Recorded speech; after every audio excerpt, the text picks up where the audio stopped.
Hello Cineenthusiasts, my name is Christina and welcome to another Let's Get Reelz movie review. Today is Classic Movie Thursdays here on my channel, my version of Throwback Thursdays. Today's classic movie I will be reviewing for you is Design for Living from 1933, starring Miriam Hopkins, Gary Cooper, Frederick March, and directed by the hilarious and the total genius Ernst Lubitsch. Design for Living starts with Gilda, it's Gilda, but it is pronounced Gilda, played by Miriam Hopkins, who is seated in a train car with George, played by Gary Cooper, and Tom, played by Frederick March.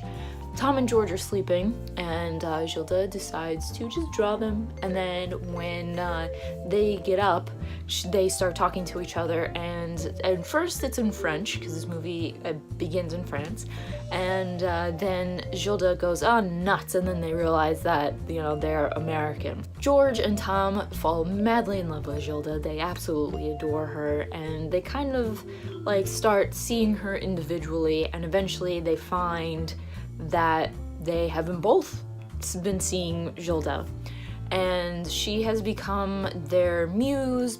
Tom is a writer. He's been trying to write his play Goodnight Bassington, and it's just kind of getting nowhere for a while.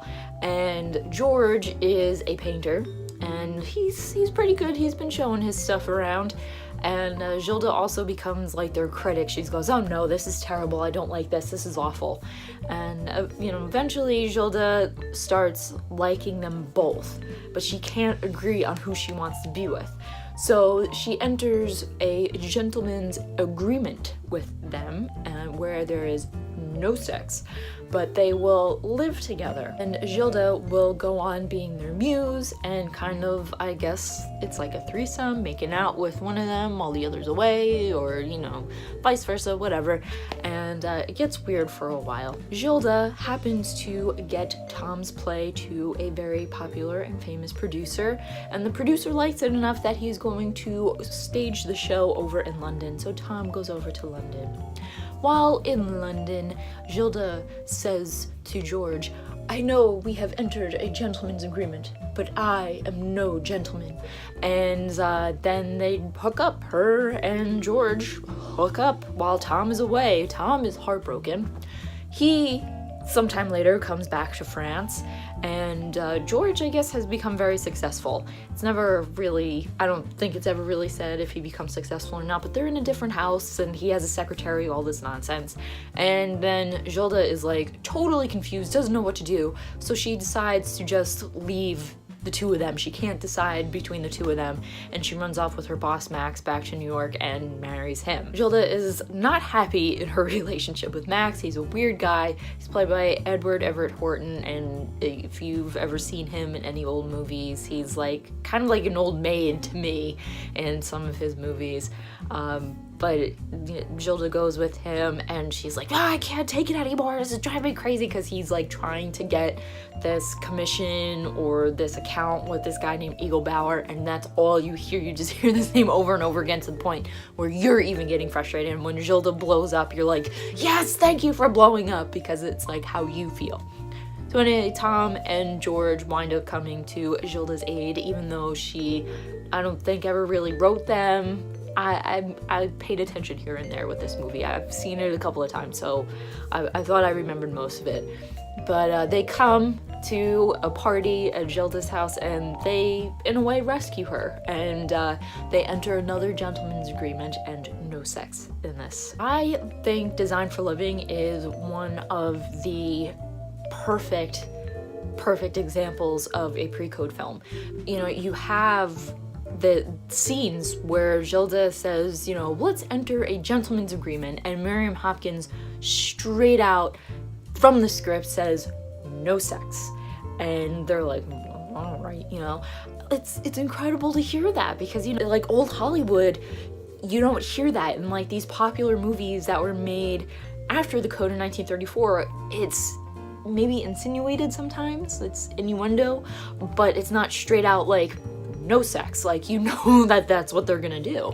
And that's why I love precodes. I think precodes are just great because you had all this sin, this immorality, this, you know, they talked about sex and sleeping with each other, you know, maybe not as much as we would today in today's movies, but like for 1933, for Miriam Hopkins, for Gilda to say no sex, that mind-blowing. It's really cool to hear that and to see it in a movie, in a black and white old Hollywood movie, and you know, to see Gary Cooper and Frederick March in on this pre-code movie where their characters are like, alright, I guess we won't have sex with you, and you know, they're in like a menage a trois, you know, they're in a gentleman's agreement threesome here. It's really cool. That's why I like this movie, I think, and why I think it's such a good example of a pre-code movie, because you know, if once you go a little bit earlier, like into 30, 31, 32, you know, you'll see more examples of there being, you know,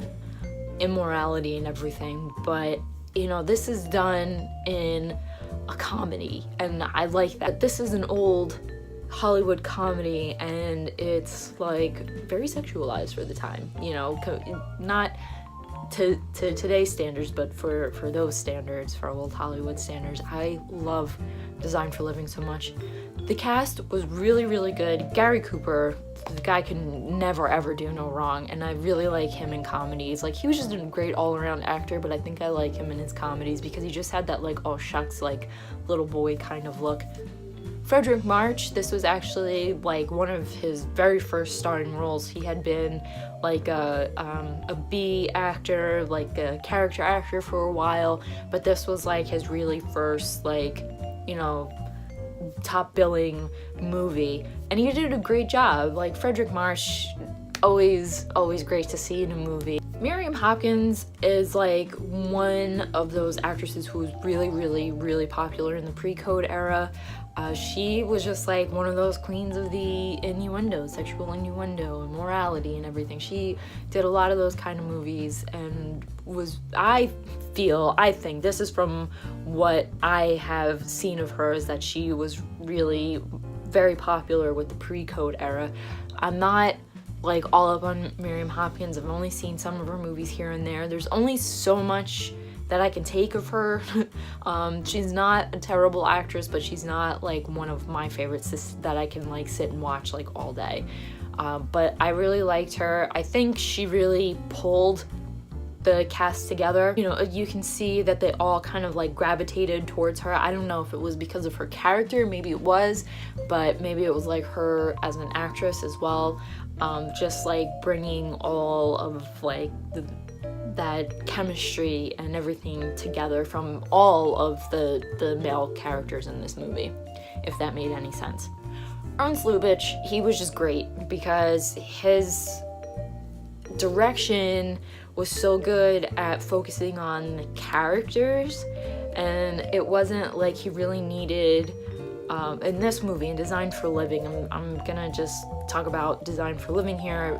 From what I've observed with this movie, he didn't rely on like slapstick too much. It was just all about the focus on the characters and what was coming out of their mouth and all the innuendo and, you know, what they were feeling. You know, it was just all the focus on them, and I think this is like one of the best Ernst Lubitsch movies that I've seen.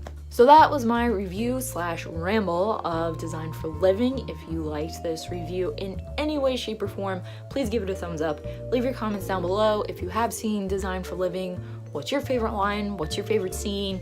Anything about it, let's discuss down below.